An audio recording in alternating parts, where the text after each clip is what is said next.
Do you know how others perceive you? Humility has to do with an accurate awareness of yourself and your own capabilities, as well as an awareness of how others think of you. Humility is about admitting that that we simply don't know everything and that we're not perfect. We care about humility because our lives are subject to the law of reciprocity, compensation, or the law of karma, or whatever you might call it. The gist of it is that when we have good intentions, goodness oftentimes will find us, and then vice versa. So, how does this pertain to your professional work? Chances are your effectiveness on the job might be determined by your humility. Humility really gets down to self awareness. It's the neutral space between self centeredness. Think about this as I want everyone to see me, and self consciousness, which is everybody, um, which is more like, I guess, I don't want anyone to see me. Okay, so it's in between self consciousness and self centeredness. Self awareness allows us to realistically assess ourselves as well as others. It means you can be comfortable being seen or unseen because it's not just all about you.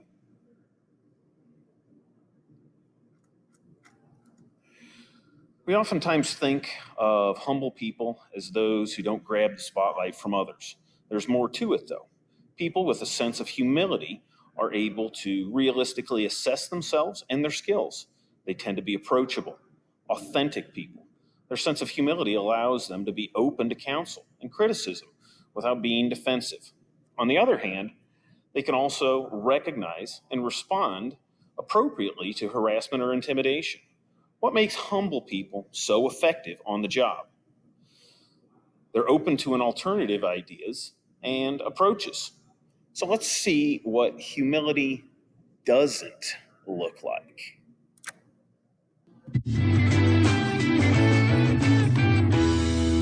Guys, I have good news and great news. You're gonna buy us coffee. No, You're gonna buy me coffee. still no. I had a great interview this morning and they offered me the position on the spot. Wow, nice. Yeah? Awesome. To Donna, who finally got a job. Cheers. Exactly. That's the great news. I didn't take it. How's that great news? Well, look, it was in the call center, not sales. They wanted me to learn their customer service experience first. So I said, no thank you, and then moving on. Boom! Score one for me. I don't understand your scoring system. Look, I want a sales job, not some crappy beginner position. Look, I deserve better. I graduated top of our class. I have great references. What? Yes. You guys want me to settle? We want you to get employed. I want you to buy my coffee. Did they even consider you for the sales team? Well, yes, but they said there were no openings, so they'll look at me down the line, whatever that means. I mean, you're a recent college graduate. You have to take anything you get. When you say it like that, maybe I should have considered it. But look, I'm trying to send a message to future employers that I have high standards. The message that you're sending is, I don't want to get hired. I don't think that's right. I'm saying I'm arrogant. Hey, I am not arrogant. That is You're saying I'm the queen of the unemployment line. okay. Okay. Yes.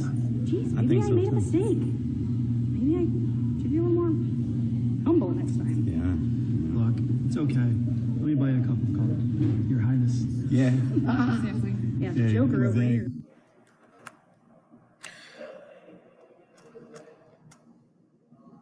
Let's break it down into two techniques that you can use every day on the job, at home, and with your friends to be more humble.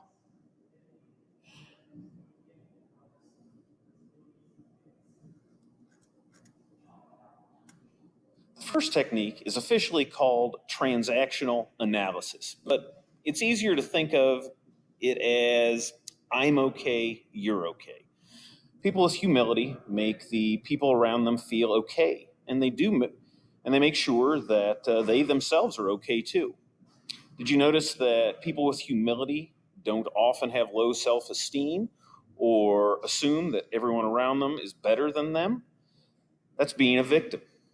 We have a level of responsibility to make ourselves feel valued as well as those around us. The I'm okay, you're okay model has 4 quadrants. We have the I'm okay, you're okay. This is that healthy space that we've been talking about. This is where we're all okay and we're self aware. If you had to put a storybook character into each of these quadrants, Winnie the Pooh would fit just fine. He knows his own limitations and he values contributions of others. He's generally a pretty happy guy. A very unhumble position is I'm okay and you're not okay. Remember the cartoon character in Peanuts? Lucy, the know it all, better than you character fits over here. This is where someone loses sight of humility and comes from a position of one upping everyone around them. This is self centered. When you think of someone in the I'm not okay, but you're okay space, you can probably think of Charlie Brown. He's pretty sure that everyone around him has their act together and that he is a hopeless cause.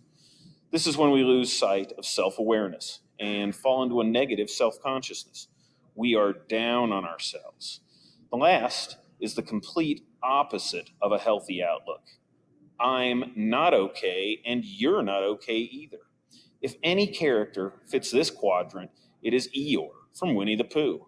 Eeyore is sure that everything is hopeless around him.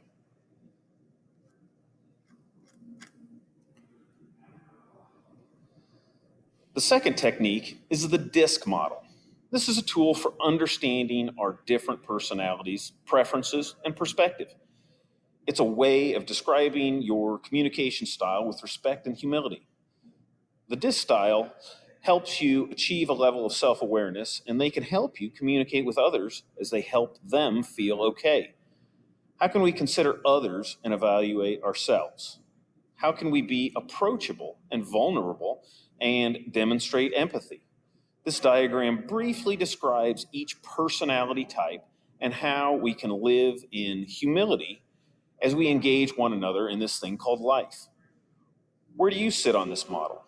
Take a look around this diagram to get a sense for how your style relates to others. You may even want to think about where some of your friends are or where some of your coworkers might be in these quadrants.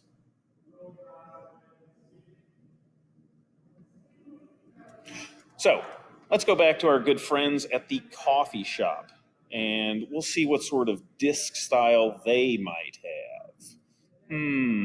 Okay, let's go.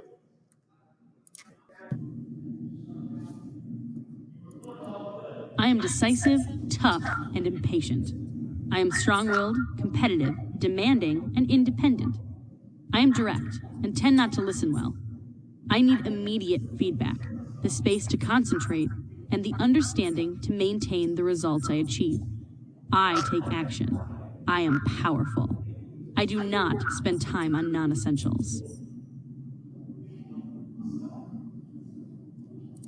I'm precise, exact, and analytical. I'm logical, systematic, careful, formal, and disciplined. I tend to be quiet and not express my emotions.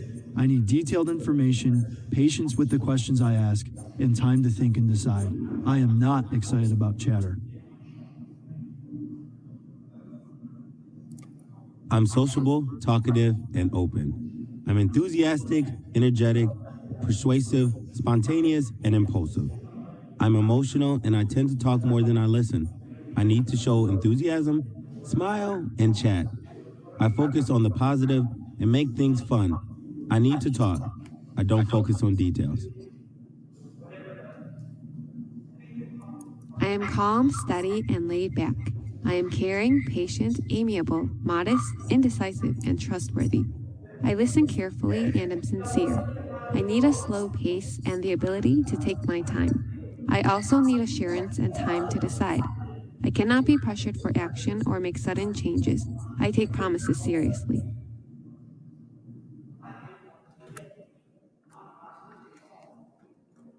So we have dominance, we have influence, we have conscientiousness, we have steadiness. Think about it. Where do you or some of the people around you actually fall? Okay? Think about that. We will discuss.